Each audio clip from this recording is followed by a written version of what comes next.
This is a continuation of the flood situation in Hat Yai. I put out 3 videos yesterday. It was Monday the 24th, and we saw the water rising. This is Tuesday the 25th, and it's not good. I'll show you the outside first, then go look at the downstairs of the house. So last night, it was just torrential rain that beat down incessantly, and it's like torture. I'm lying in bed and there's water already in the house. The house is being destroyed and there's more rain coming. It stopped at around 4 o'clock this morning for a couple of hours, then rained again, and now it stopped again. And outside you can just see in the water there's a white BMW to the left, which is completely submerged. And to the right is my neighbour's old 30-year-old Mitsubishi that he was looking to restore.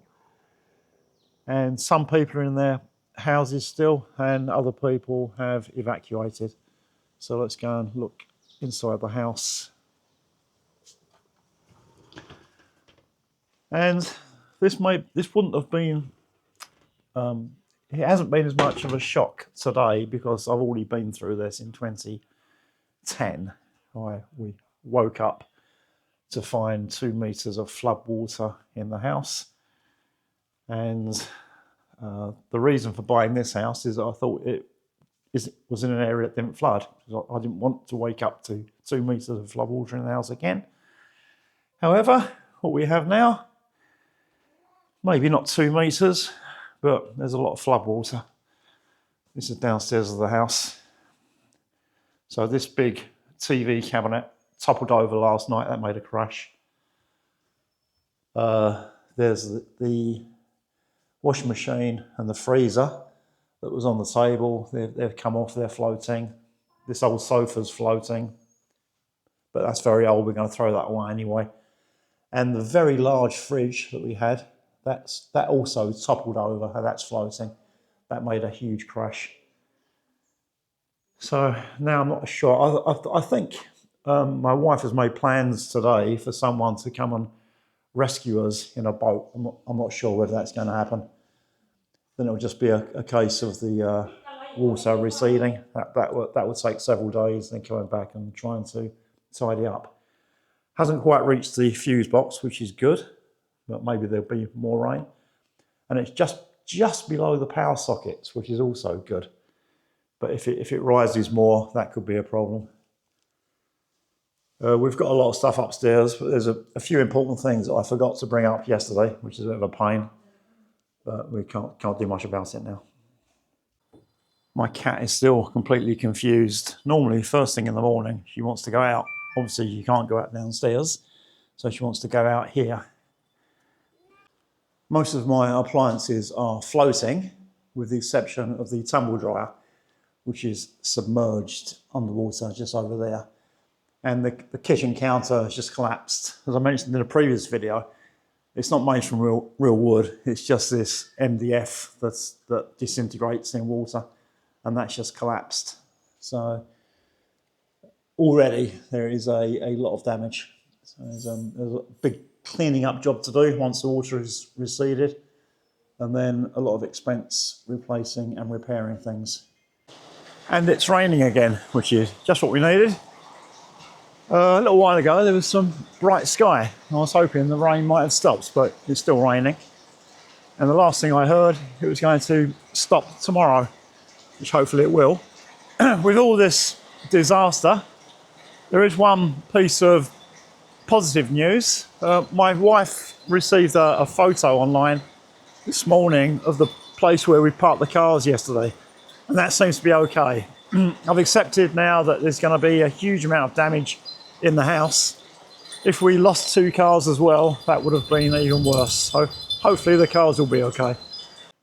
As I said in a previous video, the mains water has been off for several days because the water processing plant was flooded.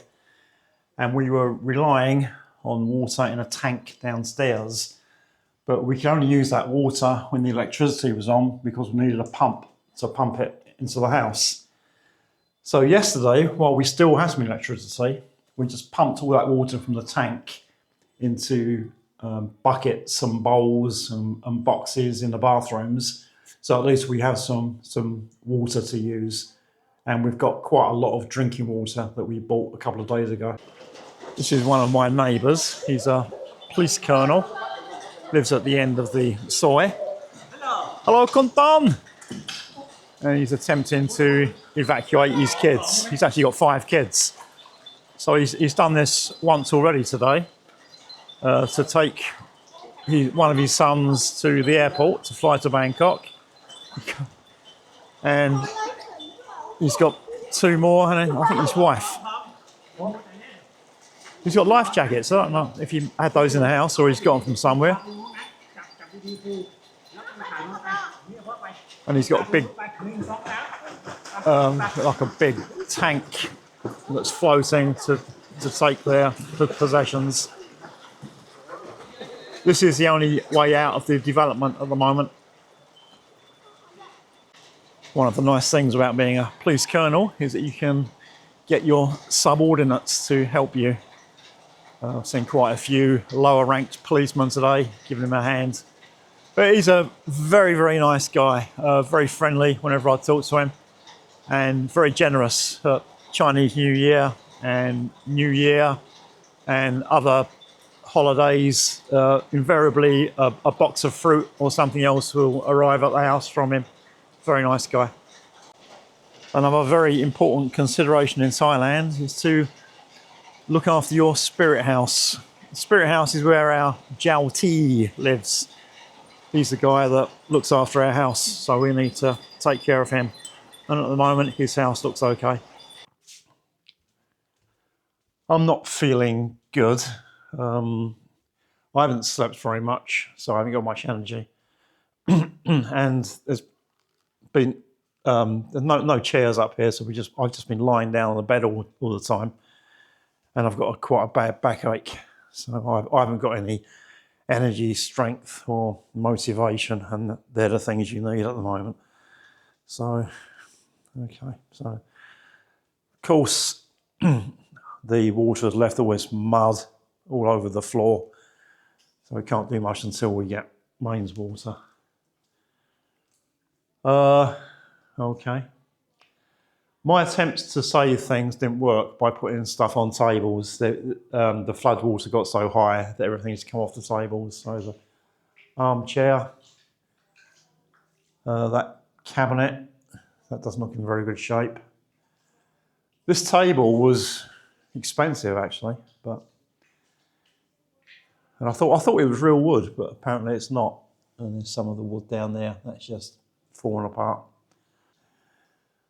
This big cabinet, which we couldn't move, I didn't think it would topple over, but it did. That toppled over. My attempts to save the freezer and the washing machine failed. They started to float and came off. There's the table over there, and that table probably hasn't survived. Oh dear. All these cabinets, they're just that like MDF material which don't withstand water. So that one as well. So these counters will just need to be thrown away. And one big surprise, we have a huge fridge freezer, and there was a massive crash on Tuesday night, and the fridge freezer just started to float in the water and then fell over. It's quite dark, I don't know if you can see it. When we had the last flood, fridges were repairable, so I'm hoping that fridges and freezers will be repairable. There's our tumble dryer. That didn't float, that just stayed submerged under the water. And I don't think that's going to be repairable. I'm going to have to get in touch with LG to find out whether they can repair washing machines and tumble dryers. So outside, yeah, we've got the brown mud everywhere. No fish in the fish pond. Today is the day I've been told it will stop, but I've just had to come in the house again because it's raining very heavily again. I'm now back in the house looking at the famous BMW. So these two cars look about normal now, but a few hours ago they were completely submerged. And because of the slope of the development, you can see there's no water up there. And I heard that the houses right at the front escaped. Lucky for them. But when we look at the back, there's still quite a lot of water on this last soy in phase 1. And phase 2 over the back will still be really bad. We have a wooden front door, and where the wood is all swollen from the water, the door won't open. Here's the flood line. I'm about 180 centimetres, and this is about 170. So 1.7 metre flood in the house. And we've actually done a lot better than other people. I can't view the internet. I can't look at websites, but a friend of mine in Songkla has been looking at news stories and then sending me the reports online, the Line app, which I can see. And apparently there are people elsewhere that their houses are completely submerged and they're on the rooftop to escape the water. They've got no food or drink, nothing. Some people have got medical conditions and they're just like screaming for help. Here's the BMW. As I said yesterday, because of the electrical problems, it opens the windows by itself. But this thing's been completely submerged. I think it's a write-off. Well, we've managed to catch one of the carp. We're trying to get it back in the pond now.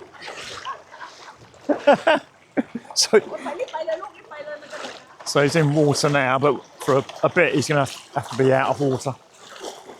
I'll turn the camera off and give my lad a hand.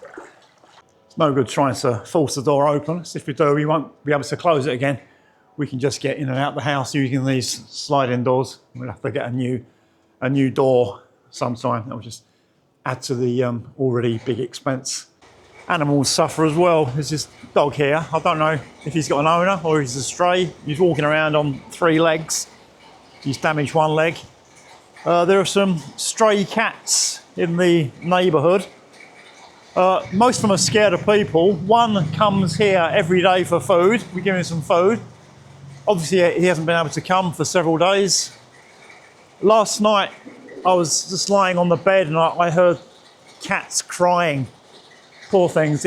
No doubt they're found somewhere safe to get out of the water, but they must be really, really hungry. So I feel sorry for them. So if we see any stray cats today, give them some food. As I discover more, it just seems to be getting worse. One thing I wasn't expecting was that our water tank has toppled over. So that's another big problem. Some security guards just come to help put the fridge upright. One door won't open. Last time we repaired a fridge, I think fridge and freezers can be repaired. I think all of these counters are no good now. There's an oven here and a dishwasher here. They were completely submerged, so I guess they'll need replacing. We're probably looking at 30,000 baht each for those. This big fridge, 30,000. The freezer was only 5,000. The washing machine was about 20,000. Tumble dryer, I think 25,000. And we looked at the insurance documents yesterday, and there is some coverage for flooding, but I think only up until about 80,000 baht. It's going to be a lot more than that. Oh dear.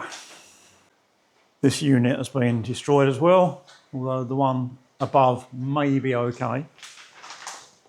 And a big problem is we've lost a lot of storage space. So when we clean up, where are we going to put all the stuff upstairs? We've got a small fridge freezer, which is absolutely full at the moment. So there's no fridge or freezer capacity downstairs, and just general storage. You know, all these units have been destroyed, so we've got nowhere to put things. So it'll be a case of cleaning up and then buying new stuff. The clean-up operation is going to take probably months. The last time I was in the UK, I managed to get some of my CDs and DVDs back. Not many, but just a few. And I forgot to take them upstairs yesterday, and they've been ruined, including my Citizen Steely Dan box set, which I've had for years, and it's one of my proudest possessions. Never mind. After the big flood in 2010, the streets were full of ruined furniture that people had thrown out. And it's going to be the same here next week. It's my prediction that the soils around here will just be full of ruined furniture, and we'll have to wait for the local municipality to collect it. I can't remember how much this chair and sofa were, probably around 20,000 baht. The table was quite expensive. The chairs that go with it, we saved, they're upstairs. The chairs were 4,000 each, so that's like 24,000. And this table, I think, was about 15,000 or more. It's quite an expensive table.